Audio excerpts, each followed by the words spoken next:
The air in a courtroom is a special kind of suffocating. It's a mix of cheap coffee, expensive perfume, and palpable desperation. On this day, that desperation belonged entirely to me. I sat there, a ghost in my own life, watching the woman who had stolen my husband parade in front of the judge. But she hadn't just stolen my husband. She had stolen my home, my fortune, my future. And to complete her victory, she had stolen my past, too. For her final appearance in court, she wore my dress. Not just any dress, but the one my father gave me. The moment I saw her, I felt the last piece of my soul crack. But they say the darkest hour is just before the dawn. And my dawn was about to walk through the courtroom doors. Life for 10 years had been a masterpiece of curated perfection.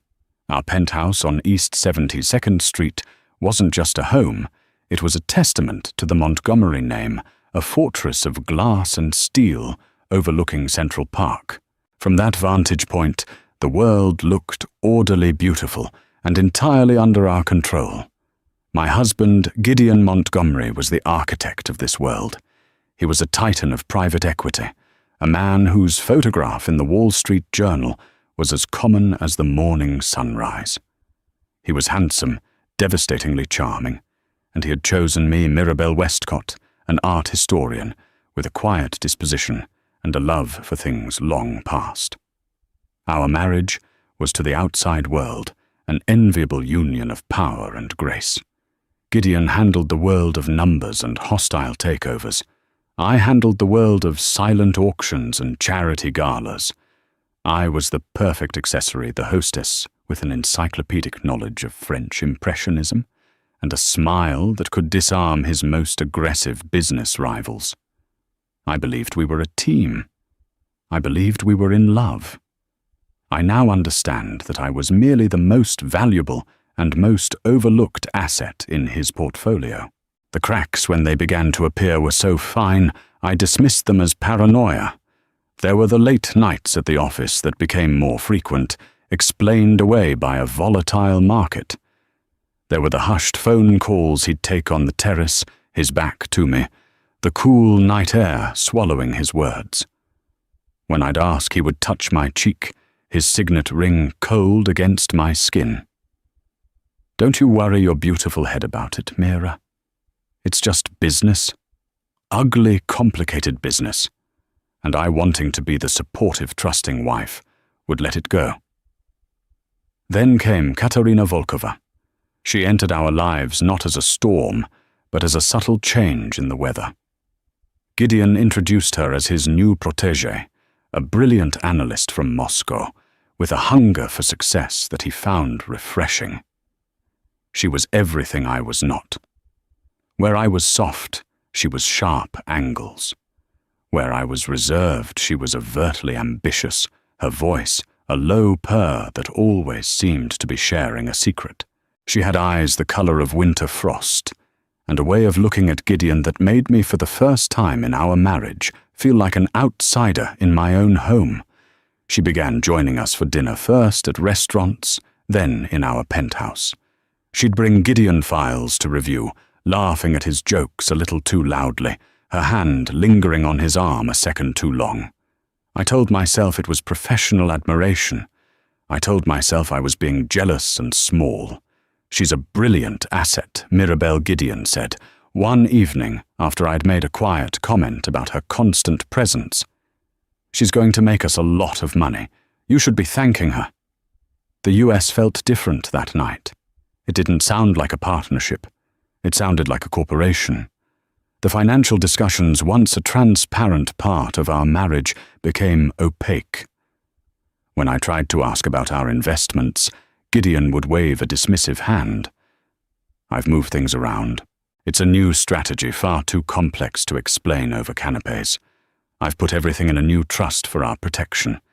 You're listed as the beneficiary, of course. You'll always be taken care of.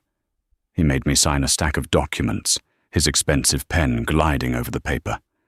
Just formalities, darling, for tax purposes. I signed. I trusted him. That was my greatest, most catastrophic mistake.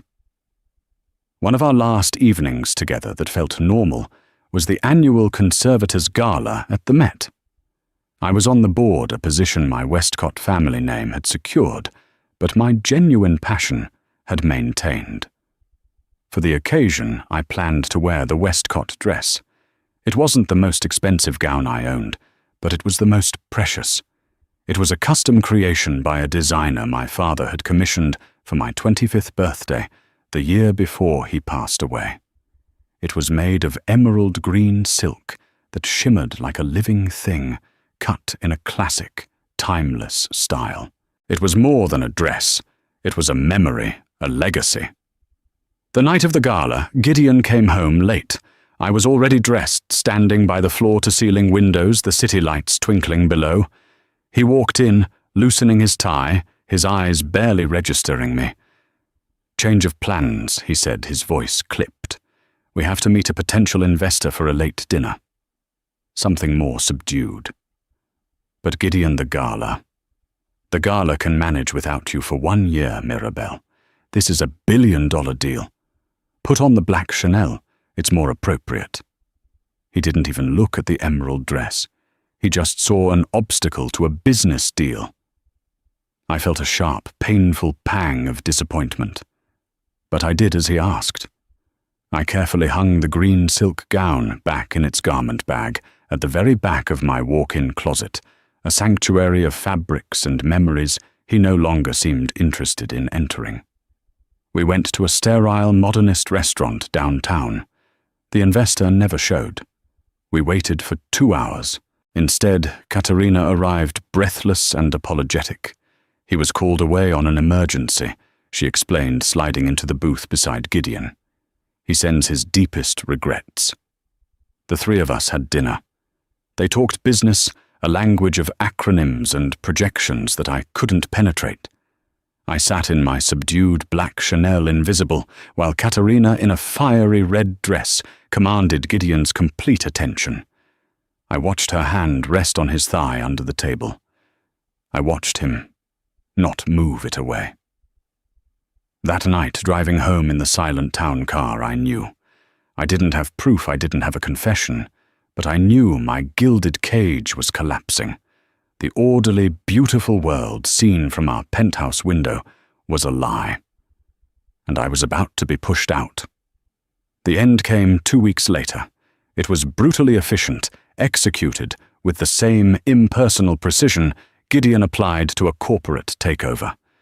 There was no tearful confession, no dramatic confrontation. There was only a crisp white envelope delivered by a courier to our front door. My name was on it. Inside were divorce papers. I was standing in the marble foyer, the thick, creamy paper cold in my hands, when Gideon walked in. He wasn't returning from work. He was merely there to supervise the transition. He was flanked by 2 stern-looking men in dark suits. Katerina was with him. She stood slightly behind him, a proprietary smirk playing on her lips. She looked at me not with pity, but with triumph. "Gideon, what is this?" My voice was a whisper, the sound absorbed by the cavernous space. He didn't look me in the eye. He looked at a point just over my shoulder, as if addressing a subordinate. "It's self-explanatory, Mirabelle. The marriage is over. I'd advise you to cooperate. It will be much less unpleasant for everyone." Unpleasant. The word felt absurd. My world was tilting on its axis. 10 years, Gideon. You're ending 10 years with a courier. 10 years of you living off my hard work. Katerina interjected, her voice sharp. "It's time you stood on your own 2 feet. I finally looked at her, truly saw her. The ambition in her eyes wasn't just for a corner office. It was for my entire life. She wanted to erase me and take my place. "You have 1 hour to pack a bag with your personal effects," Gideon said, his tone final. "My security will escort you out. The locks are being changed." Panic, cold and sharp, pierced through my shock. "My things, Gideon. This is my home. my clothes, my books, my father's paintings. The penthouse is a corporate asset held by the Montgomery Trust, he said, reciting the line as if from a legal document. As are its contents. According to the prenuptial agreement you signed, all assets acquired during the marriage belong to the party who acquired them. You brought nothing into this marriage, Mirabelle. You leave with nothing. The prenuptial agreement. I stammered, my mind racing back to that day in his lawyer's office. I remembered a simple document protecting his initial fortune, but fair about our shared life. That's not what it said. It provided for me. He gave a thin, cruel smile. You should have read the updated version more closely, the one you signed 6 months ago with the trust documents. It was all very clear. The stack of papers he'd called formalities, the ones he'd rushed me through. My blood ran cold. I had been systematically, lovingly, surgically excised from my own life. The two men stepped forward. I stumbled backward up the grand staircase, my mind a vortex of confusion and horror. In my bedroom, our bedroom Katerina was already there, pulling my clothes from the closet, tossing them onto the bed. She held up a cashmere sweater, examining the label before discarding it. "Don't worry," she said, without looking at me. "I'll make sure your things go to a charity. Some poor woman will be very grateful." I saw red. All the confusion and hurt coalesced into a single point of pure rage. "Get your hands off my things." She turned her eyes glittering. "They're not yours anymore." "None of this is." I walked to my closet, my hands shaking. I didn't reach for the designer bags or the expensive shoes. I went to the very back, to the long, dark green garment bag. I had to leave with that dress. It was the only thing that felt real, the only part of me that Gideon had never managed to touch. It was gone. The garment bag was empty. The hanger was bare. I turned to Katerina, a silent question screaming in my eyes. She smiled a slow, venomous curl of her lips. "Looking for something, I had it sent for cleaning. It's a beautiful dress. I think it will fit me perfectly." That was the moment I broke. The security guards had to physically pull me from the apartment. I was allowed one suitcase. I threw in some basics, a few sentimental photographs I managed to grab, and my mother's jewelry box. As they walked me to the service elevator, I saw movers already starting to bring in new boxes labeled with Katerina's name. The erasure was happening in real time. I was left on the curb of East 72nd Street with one suitcase and a check for $10,000, which Gideon's lawyer had magnanimously called a transitional stipend. It felt like a tip for 10 years of service. The doorman, who had greeted me by name every day for a decade, wouldn't meet my eyes. The first few weeks were a blur of shame and disbelief. My credit cards were declined. My bank account, a joint one, was empty. The $10,000 vanished with shocking speed after I paid for a week at a sterile midtown hotel and the retainer for a lawyer. The lawyer, a kind but overwhelmed man named Mr. Peterson, looked at the divorce papers and the prenuptial agreement with a grim expression. "Mrs. Montgomery, Mirabelle, this is ironclad. It's predatory, it's morally bankrupt, but from what I can see, it's legal. He tied every asset, every dollar, to his corporate entities. The trust you signed over essentially declared everything marital property to be his business property. You signed away your rights. He told me it was for our protection." I whispered the words, tasting like ash. "It was for his protection," Mr. Peterson corrected gently. "His only vulnerability was you. So he eliminated you from the equation. We can fight it, but he has a battalion of the best corporate lawyers in the city. They will bury us in motions and paperwork. It will cost hundreds of thousands of dollars, and we have a very small chance of winning." I left his office with less hope than when I'd entered. The hotel became too expensive. I moved to a small, shabby rental in Queens, paid for with the money from selling my mother's jewelry. Each piece I handed over to the pawnbroker felt like giving away a part of my body. I was alone. My society friends, the ones I had hosted at countless dinners and fundraisers, suddenly had full calendars. Their husbands all did business with Gideon. A call from me was a liability. I was no longer Mirabelle Montgomery, the graceful hostess. I was Mirabelle Westcott, the discarded wife, a cautionary tale whispered over cocktails at the very galas I used to organize. My despair was a physical weight pressing down on me day and night. Gideon and Katerina were splashed across the society pages, attending premieres, dining at exclusive restaurants. One headline read, "Montgomery's New Power Couple." The article praised Katerina's sharp business acumen and chic style. They were living my life in my home while I was learning which brand of instant noodles was the most filling. The deepest cut came when my lawyer informed me that Gideon was countersuing. He was suing me for defamation, claiming I had been spreading lies about his business practices. It was a classic Gideon move. The best defense is an overwhelming offense. He wasn't content to leave me with nothing. He wanted to bury me in debt and legal ruin, ensuring I could never rise again. That was when I hit the bottom. I was sitting on the floor of my tiny apartment, surrounded by legal notices, when I realized Gideon had taken more than my money and my home. He had taken my fight. He had left me so broken that I was ready to give up. As I stared at the wall, my gaze fell upon the only piece of art I had left, a small, unassuming landscape painting that had belonged to my father. It was the only thing I had grabbed that the movers hadn't catalogued as a significant asset. It was a painting of the Westcott ancestral home in the English countryside. And looking at it, I remembered who I was before I was Mrs. Montgomery. I was a Westcott. My family had a history, a legacy. It wasn't as flashy or as modern as Gideon's empire of numbers, but it was real. It was mine.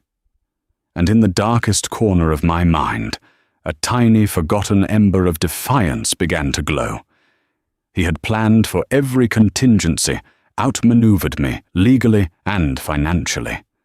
But there was one person in the world he had never accounted for, one person he had always underestimated and dismissed: my older brother. The one person I hadn't spoken to in over a decade, because he had warned me from the very beginning about the man I was marrying. My brother Desmond. Desmond and I had been casualties of my marriage. He was the Westcott pragmatist, I was the romantic.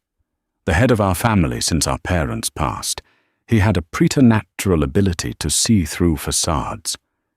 When I first brought Gideon home, Desmond was polite but distant.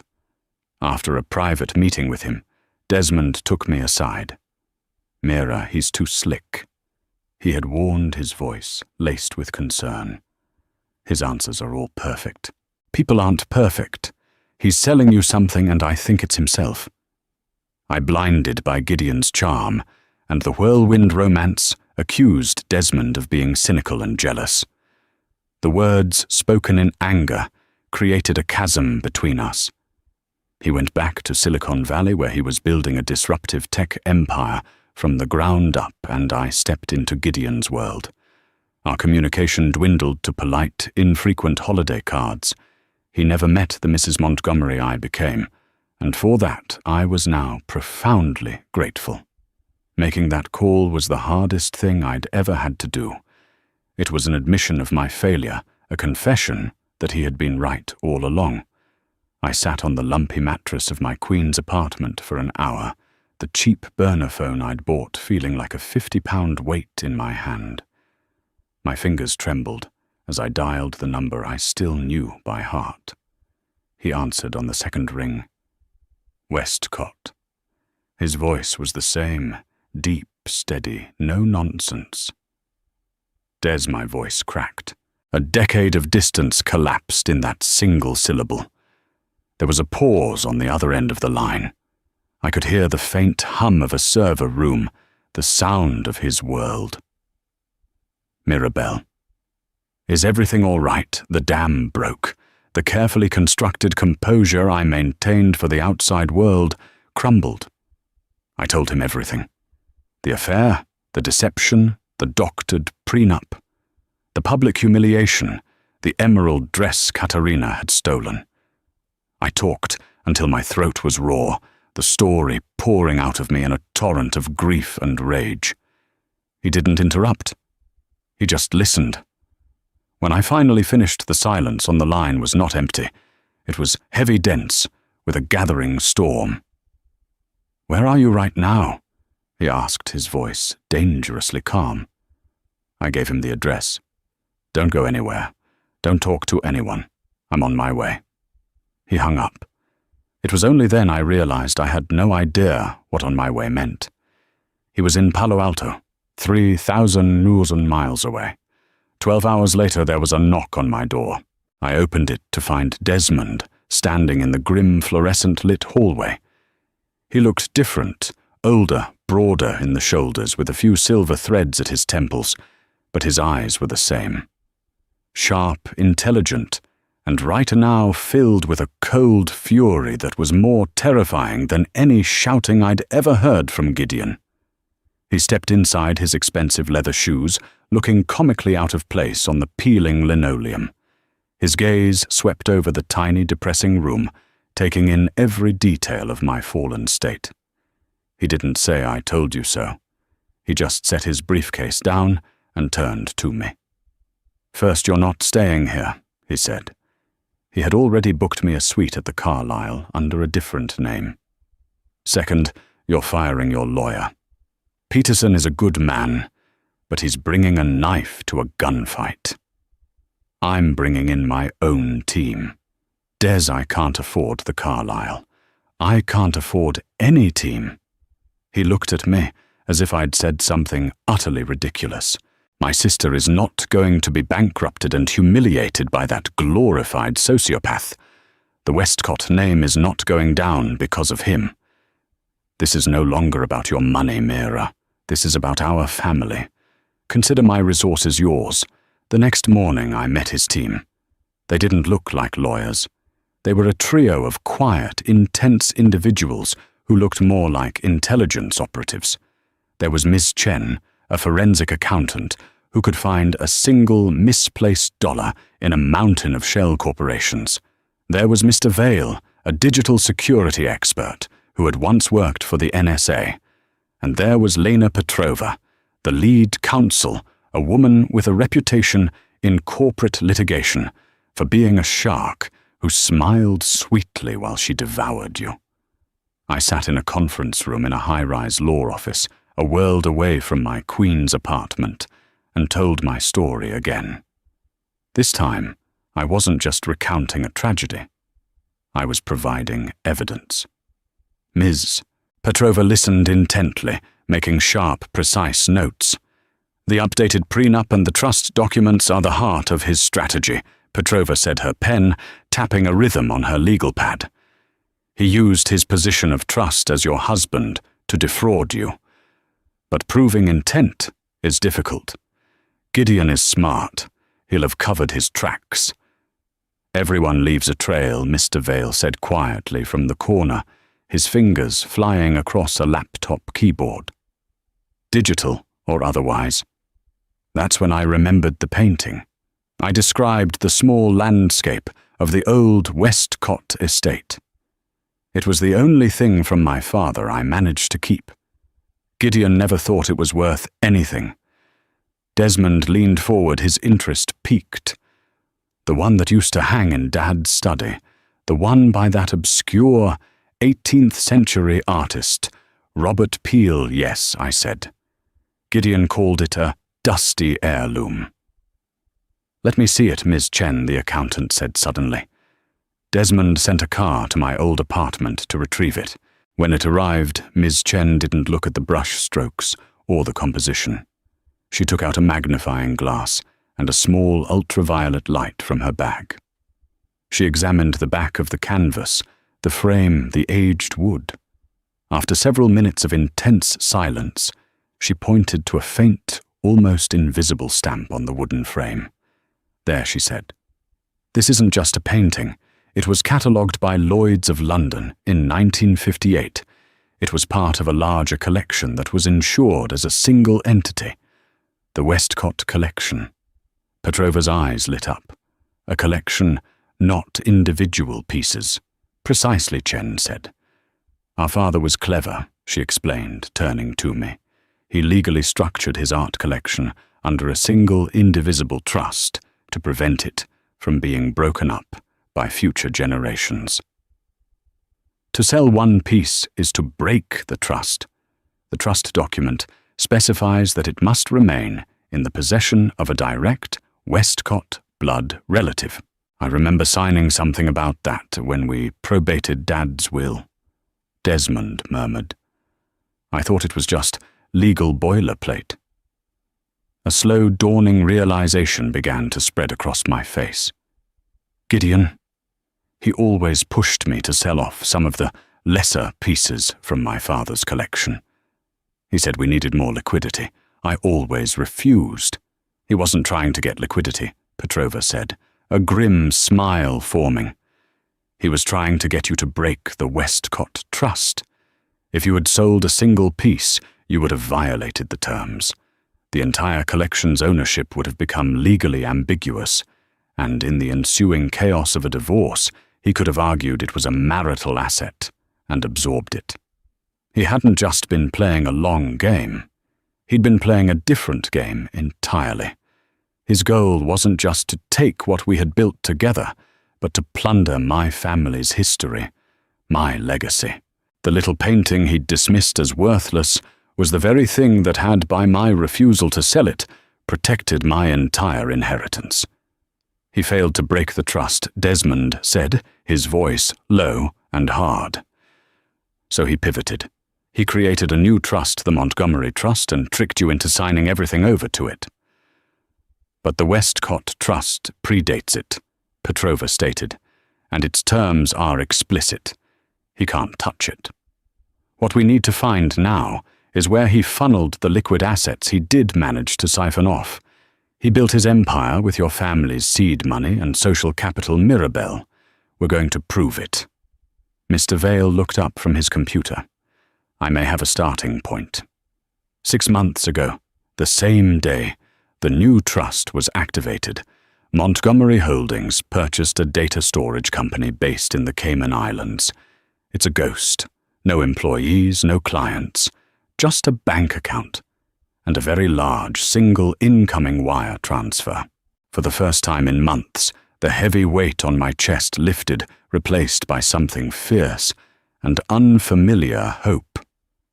This wasn't just a glimmer anymore. It was the first light of a fire.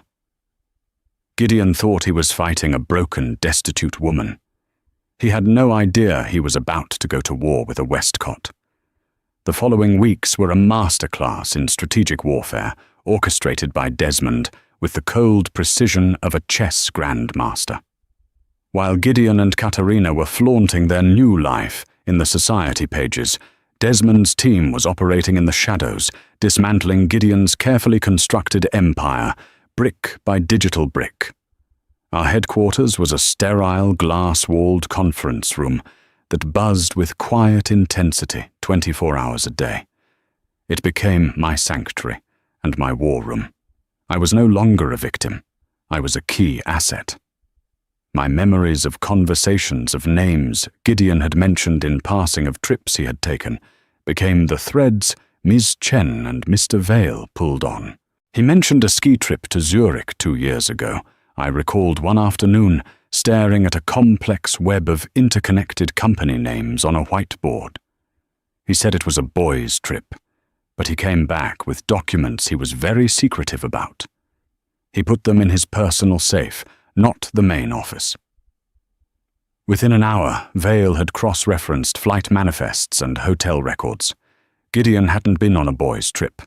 He had shared a suite with a senior partner from a notoriously discreet Swiss banking firm. Chen then focused her forensic accounting on untraceable transactions that occurred within 48 hours of that trip. A pattern began to emerge.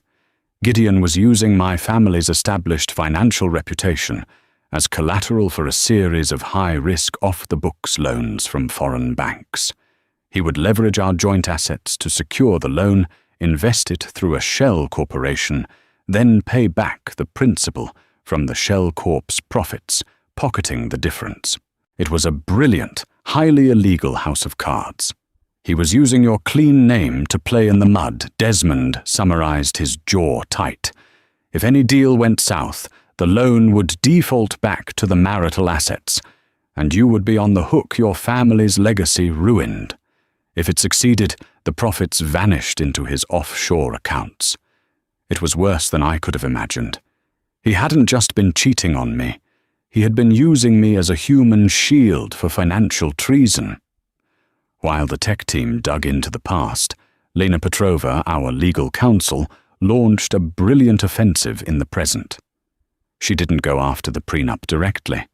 Instead, she filed a motion for discovery on Gideon's entire business enterprise, claiming that he had used marital funds, specifically the income from my Westcott Trust, to fund his company.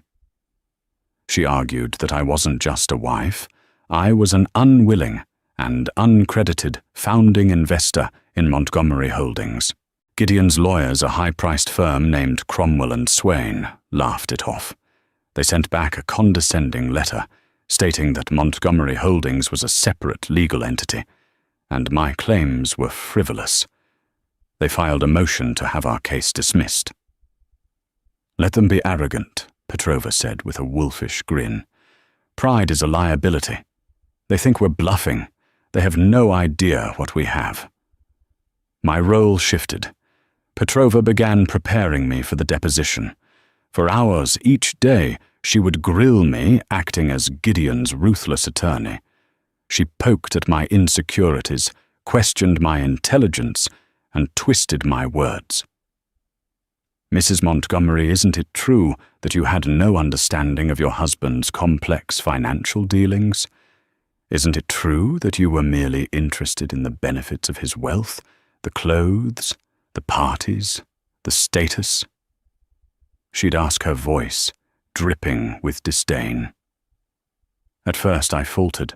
The questions hit too close to the insecurities Gideon had cultivated in me for a decade. But with Desmond's encouragement, I started to fight back. I had spent years sitting quietly at those dinner tables listening.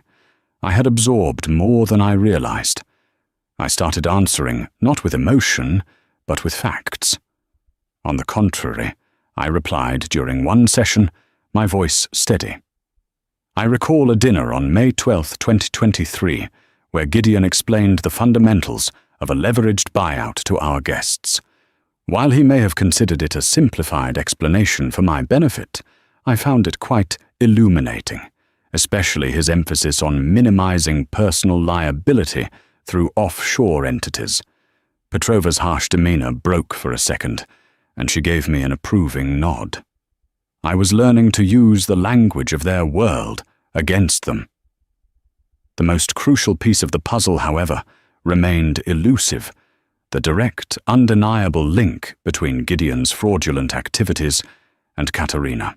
We knew she was complicit. Her sudden wealth and position as a VP at his company were proof enough. But we needed to show she was an active co-conspirator.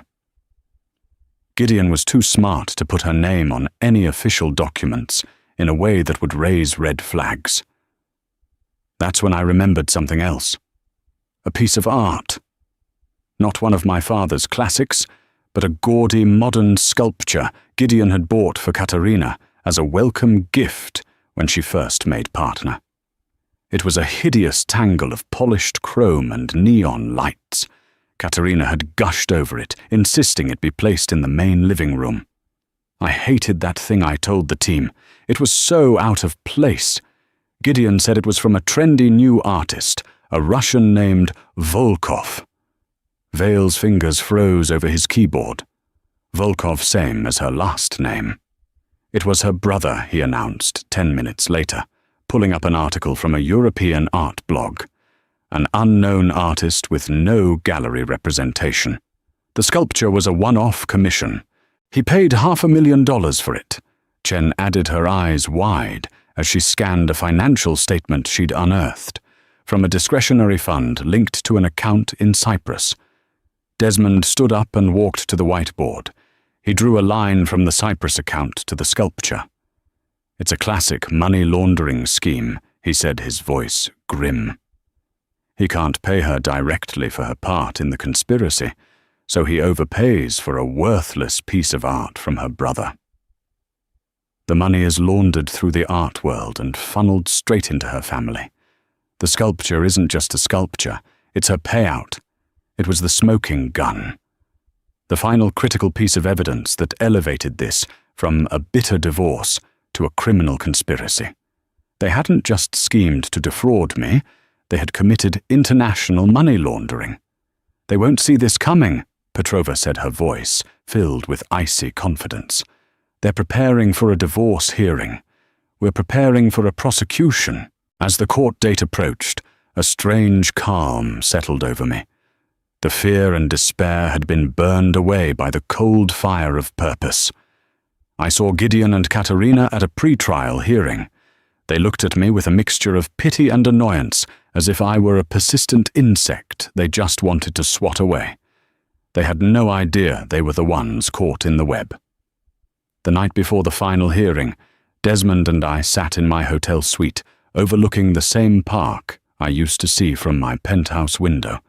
It looked different from this new perspective. Not like a kingdom, but just a park. "Are you ready for tomorrow?" he asked. "I am," I said, and I meant it. "Thank you, Des. For everything." He looked at me, his expression serious. "Gideon's mistake wasn't stealing your money. It wasn't the affair or the lies. His mistake was thinking that a Westcott, when pushed, would break instead of bite." The courtroom was a theater of hushed whispers and expensive suits. Gideon's legal team occupied an entire polished oak table, a formidable phalanx of legal might from Cromwell and Swain. They exuded an aura of expensive, unshakable confidence. Gideon sat in the center, looking impeccable in a navy Tom Ford suit, the very picture of a wronged, powerful man. Beside him, Katerina was a vision of calculated glamour. She wore a sharp, cream-colored dress, her blonde hair pulled back in a severe chignon. She looked less like a defendant and more like a CEO, about to announce record profits. Our side was smaller, more focused. Just myself, Lena Petrova, and one junior associate. Desmond was not in the courtroom. It was part of Petrova's strategy. "Let them underestimate us," she had said. "Let them think you're alone and running on fumes. We don't show our queen until it's time for checkmate." The initial proceedings were a slow, grinding process. Gideon's lead attorney, a man named Garrett Shaw, painted a picture of a sad, crumbling marriage. He portrayed me as a discontented wife, detached from the realities of my husband's demanding career, who was now lashing out with baseless accusations to secure a larger settlement. He presented my initial modest claim, filed by Mr. Peterson, as evidence of my desperation. Mrs. Montgomery enjoyed a lifestyle of unimaginable luxury. Shaw boomed, his voice filling the room. A lifestyle funded entirely by Mr. Montgomery's tireless work ethic and financial genius. Now, in the twilight of their union, she seeks to cripple the very enterprise that supported her for a decade. Katerina would occasionally dab at her eye with a handkerchief, a perfect piece of courtroom theater. She looked at Gideon with adoration, then shot me glances, filled with a condescending pity that made my blood boil. It was a masterful performance, and I could see the judge, a stern, no-nonsense woman named Judge Mariana Wallace, taking it all in with a neutral, unreadable expression. When it was Petrova's turn, her approach was starkly different. She was calm, methodical, and surgically precise. She didn't appeal to emotion. She laid out a foundation of facts, presenting bank statements and property deeds. "Your Honor," Petrova began her voice, even. "This is not a simple case of marital dissolution. This is a case of systematic financial abuse and deliberate fraud orchestrated by Mr. Montgomery against his wife with the active participation of his business associate, Miss Volkova." Shaw leapt to his feet. "Objection, counsel is making inflammatory and unsubstantiated claims," sustained Judge Wallace said. "Stick to the evidence, Miss Petrova." "The evidence, Your Honor, is what we are here to present," Petrova replied smoothly, not missing a beat. She began with the prenuptial agreements. She presented the original document, which was fair and balanced. Then she presented the second one, the one I had signed with the trust documents. "Mr. Arjaf," Montgomery Petrova asked when Gideon was on the stand, "can you explain to the court why it was necessary to so drastically alter the terms of your marital agreement 10 years into the marriage, effectively disinheriting your wife from a decade of shared growth and success?" Gideon was smooth. He was always smooth. "My financial world had become exponentially more complex, Ms. Petrova. I was advised by counsel that a new structure was needed to protect the company from frivolous litigation and to streamline our estate. Mirabelle was always intended to be the primary beneficiary of the trust. It was designed to protect her, not harm her." He turned to look at me, his face a mask of sincere regret. "I am deeply saddened that she has misinterpreted these prudent financial measures as something malicious." He was so convincing that for a fleeting second even I almost believed him. But I looked at Katerina, who was watching him with a smug, knowing look, and the illusion shattered. The days crawled by. Shaw's team presented a mountain of paperwork expert witnesses who testified to Gideon's financial acumen and the legitimacy of his corporate structures. They were building a wall, a fortress of legal jargon and plausible deniability. Our arguments, while legally sound, seemed to be chipping away at the edges, while the core of their defense remained untouched. I could feel the momentum in the courtroom shifting in their favor. The whispers from the gallery were sympathetic to Gideon. I was being recast as the greedy, vengeful ex-wife. Katerina's deposition was particularly galling. She played the part of the loyal employee who had been unfairly caught in the crossfire. She spoke of Gideon's brilliance, his mentorship. When Petrova questioned her about her rapid promotion and significant salary increases, she was ready. "I work hard, Miss Petrova," she said, her voice laced with indignation. "Unlike some people, I didn't marry my success. I earned it." The barb was aimed directly at me, and it landed. Petrova pressed her about her relationship with Gideon. "We have a close working relationship," Katerina said coolly. "Our work is our life. It requires absolute trust and dedication." Mrs. Montgomery never understood that. It was a perfect non-denial denial. She admitted nothing, yet implied everything. She was painting me as the clueless, unsupportive wife who drove her husband into the arms of a more understanding colleague. During a recess, I felt my resolve beginning to fray. They're twisting everything I whispered to Petrova in the hallway. They're making me look like the villain. "Let them." Petrova said, her eyes fixed on the courtroom door. "They're playing their final hand. They think they've won. They're getting comfortable. That's exactly where we want them." The most difficult day was when they brought in the art appraiser. He was a slick, well-rehearsed expert who testified that the contents of the penthouse, including my family's heirlooms, had all been officially appraised and logged as corporate assets of the Montgomery Trust. He dismissed my father's paintings as being of moderate value, but significant sentimental attachment, legally irrelevant. He was effectively testifying that my past had been legally acquired by Gideon. Shaw ended the day's proceedings with a flourish. "Your Honor, the evidence is overwhelming." Mrs. Montgomery signed the documents. The assets are legally protected within the trust.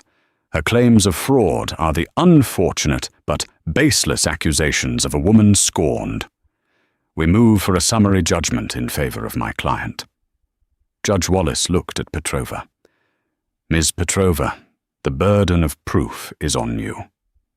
Thus far you have presented a compelling narrative, but Mr. Shaw has presented signed documents. Unless you have something more definitive, I will be inclined to grant his motion." The judge scheduled the final hearing for the following morning. It was the moment we had been waiting for. The moment to pull the pin from the grenade. As we left the courthouse, I saw Gideon place a hand on the small of Katerina's back, whispering something in her ear. She laughed, a bright, triumphant sound that echoed in the marble hall. They thought it was over. They had no idea. The morning of the final hearing felt charged, the air thick with finality. The gallery was packed with journalists and legal spectators, all there to witness the end of the Montgomery divorce. Gideon and his legal team arrived, looking relaxed, exuding the calm confidence of men who knew they had already won. Then, just before the judge entered, Katerina walked in, and a hush fell over the room. She was wearing my dress. The emerald green silk gown my father had given me shimmered under the harsh courtroom lights, a slash of vibrant living color in a world of muted tones. She had tailored it to fit her sharp, angular frame, transforming it from a symbol of cherished memory into a trophy of conquest. She walked past my table, and for a fraction of a second her eyes met mine, glittering with triumphant, undisguised malice. It was a gesture of ultimate psychological warfare, a final, brutal twist of the knife. She wasn't just taking my future, she was wearing my past, daring me to break. I felt the blood drain from my face. Every memory associated with that dress, my father's proud smile, a waltz at a long-ago party, was being desecrated. I could feel the hot sting of tears, the choking lump of despair in my throat. This was her victory lap, performed in the one piece of my history I had treasured most. Lena Petrova placed a calming hand on my arm, her grip like steel. "Breathe, Mirabelle," she whispered, her voice a low command. "Do not give her the satisfaction. Look at her, and remember why we are here." I took a deep, shuddering breath and did as she said. The grief, the heartbreak, it all began to curdle. It burned away, leaving behind something cold, hard, and pure rage. A silent, focused rage that sharpened my senses and solidified my resolve. She thought the dress was my weakness. She didn't understand that it was a symbol of my legacy. By wearing it, she had just declared war on the wrong family. Judge Wallace entered, and the proceedings began. Gideon's lead attorney, Garrett Shaw, stood to deliver his closing remarks, his chest puffed out. "Your Honor," he began, "as we have demonstrated conclusively, the claims made by the plaintiff are without merit. This is a simple matter of contractual law. A valid prenuptial agreement was signed, an agreement that protects Mr. Montgomery's assets from precisely this kind of baseless attack." He was 5 minutes into his speech when the main doors at the back of the courtroom opened quietly. Desmond Westcott walked in. He was alone, dressed in a simple, perfectly tailored grey suit, carrying a single slim leather briefcase. He didn't make a sound, simply taking a seat in the back row like any other spectator. But his presence changed the gravity of the room. Gideon faltered mid-sentence. He saw Desmond, and a flicker of something, not fear, but deep uncertainty crossed his face.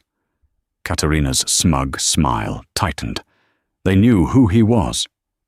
They just didn't know why he was there. Shaw, flustered, quickly concluded his remarks. Judge Wallace then looked to my table. Ms. Petrova, do you have anything new to present before I make my ruling, yes, Your Honor? Petrova said, rising slowly. We do. I would like to call a surprise witness to the stand. Shaw leaped up. Objection. The discovery period is closed. Counsel is grandstanding. This is not a witness to the marriage, Your Honor, Petrova said calmly, her voice cutting through his protests. This is a witness to the criminal conspiracy at the heart of this case. The evidence was only fully corroborated late last night. I call Mr. Anton Volkov. The name dropped like a stone in the silent room. Katerina went rigid, her face instantly draining of all color. She looked as if she had been struck. A side door opened, and a nervous, pale young man was led in. He looked terrified. Petrova's questioning was brief and brutal. Mr. Volkov, are you a sculptor? I try to be, he stammered in a thick Russian accent. Did you on April 14th of last year sell a sculpture to Montgomery Holdings for the sum of $500,000? Yes. Mr. Volkov, what is the highest price you had ever received for a piece of your art before that sale? He swallowed hard, avoiding his sister's panicked glare. 500 euros. And what happened to the $500,000 you received from Montgomery Holdings? Volkov's eyes darted toward Katerina. I was instructed to transfer 450,000 of it to a private trust. The account belonged to my sister, Katerina Volkova. A gasp rippled through the courtroom. Katerina shot to her feet. He's lying. My brother is unstable. He's being coerced. Sit down. Ms. Volkova. Judge Wallace commanded, her eyes, now narrowed and ice-cold. Petrova wasn't finished. Your Honor, this was the first piece of the puzzle. The illegal payment for Ms. Volkova's role in the scheme to defraud my client. But the scheme itself was far more elaborate. She turned to the judge. Mr. Montgomery did not just trick his wife into signing a new prenup. He used her spotless financial reputation, tied to the Westcott Trust, as undeclared leverage to secure a series of illegal off-the-books loans from foreign banks. He then funneled the profits from these ventures into an offshore entity we were, until recently, unable to locate. She paused, letting the tension build, before gesturing to a clerk who placed a photograph on the evidence projector. It was the small, unassuming painting of the Westcott estate. This painting, dismissed by the defendants as a dusty heirloom, was part of the legally indivisible Westcott collection. But it served another purpose. 6 months ago at the same time, the fraudulent prenup was signed. Mr. Montgomery took out a massive separate insurance policy on this single painting. He insured it for $20 million. Gideon was now ashen, his composure utterly gone. He stared at the image of the painting as if it were a ghost. Why would he do that? Petrova continued, her voice ringing with conviction. Because the painting itself became the primary asset, the collateral for his Cayman Islands shell corporation. A corporation named, with breathtaking arrogance, Emerald Holdings. At the name Emerald, I looked at the dress Katerina was wearing, the color suddenly seeming obscene. The blood in my veins turned to ice. It wasn't a random act of cruelty. The dress, the corporation, it was all part of their sick, private joke, a celebration of their crime. Petrova's voice rose to a crescendo. Your Honor, Mr. Montgomery didn't just steal my client's money. He used her family's legacy as the vehicle for his crimes. He leveraged her history to erase her future. The wire transfers, the false insurance valuations, the illegal loans, the money laundering through the art sale to Ms. Volkova's brother. We have it all. At that moment, Desmond stood up. He walked from the back of the courtroom and placed his slim briefcase on Petrova's table. He opened it, revealing not files, but a single, sleek hard drive. The gentleman who just entered is Desmond Westcott, my client's brother, Petrova announced. and the evidence he has provided contains the unencrypted records from the Swiss bank, the full transaction history of Emerald Holdings, and sworn affidavits from 2 of Mr. Montgomery's former partners. The originals were delivered to the U.S. Attorney's Office for the Southern District of New York an hour ago. The room erupted. Shaw was on his feet, sputtering objections, but it was too late. The fortress had been breached. The house of cards had spectacularly collapsed. Silence. Judge Wallace's gavel cracked like a whip. Her face was a mask of cold fury. She looked directly at Gideon and Katerina, her contempt palpable. Mr. Montgomery, Ms. Volkova, this is no longer a divorce proceeding. This is now a crime scene. I am freezing all assets of Montgomery Holdings, the Montgomery Trust, and both of your personal accounts pending a full federal investigation. Court is adjourned. As bailiffs moved toward their table, Gideon finally broke. He turned on Katerina, his face contorted in a mask of pure venom. This is your fault. Your greedy, stupid brother, Katerina, stared back, the emerald dress looking garish and absurd on her trembling frame. All the fight was gone, replaced by pure terror. I just sat there, watching their empire of lies crumble into dust.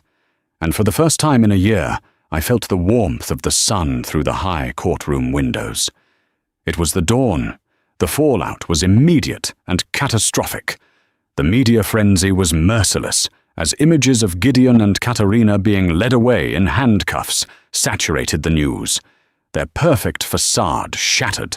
They were charged with a litany of federal crimes, including wire fraud and money laundering. Faced with Desmond's irrefutable evidence, Gideon was sentenced to 15 years in prison. Katerina, for her cooperation, received 7. The courts moved swiftly. Gideon's fraudulent trusts were invalidated, and his entire empire was dismantled. Because Lena Petrova had successfully proven I was a defrauded founding investor whose family capital had been illegally leveraged, the final ruling was a stunning reversal of fortune. In his bid to leave me with nothing, Gideon had inadvertently made me the controlling beneficiary of his liquidated assets. But the money was merely a tool. True victory was reclaiming my life. I returned to the penthouse one last time. The emerald dress sealed in an evidence bag was a relic of a life I no longer wanted. I cut the shimmering silk into shreds and discarded it without ceremony. I then sold the penthouse, the cars, and every remnant of my marriage, systematically purging my world of Gideon's influence. With the proceeds, I established the Westcott Foundation for Art Preservation, ensuring my father's collection would be protected and shared with the world. I bought a historic brownstone in the West Village and opened my own private restoration studio. The quiet, meticulous work of revealing the beauty beneath layers of grime and decay became the rhythm of my new life, a reflection of my own story. Desmond and I, our bond forged anew in the fire of the trial, were closer than ever. You know, he told me during one visit, looking around my sunlit studio, Gideon's mistake wasn't just his greed. It was thinking a Westcott, when pushed, would break instead of bite. He forced you to become who you were always meant to be. He was right. I found a profound peace, not in a new relationship, but in my own hard-won purpose. My name was Mirabelle Westcott again, and it was more than enough. I was no longer an asset in someone else's portfolio or a footnote in a cautionary tale. I was the artist of my own life, and the canvas was finally beautifully mine to paint. The story of Mirabelle Westcott isn't just about a courtroom drama. It's a testament to the incredible resilience of the human spirit. It's about how betrayal can forge a strength we never knew we had, and how family, even when distant, can be our strongest anchor in a storm. Mirabelle's victory wasn't just in reclaiming her fortune, but in reclaiming her soul from the people who tried to steal it. She proved that the most valuable things we own, our integrity, our history, and our sense of self, can never be truly taken. If her journey from a gilded cage to a life of authentic purpose moved you, please let us know in the comments below. Stories like these remind us that even in our darkest moments, there is always a path back to the light. Don't forget to like this video. If you found her story inspiring, share it with someone who might need to hear it, and subscribe to our channel for more stories of justice and empowerment. Thank you for listening.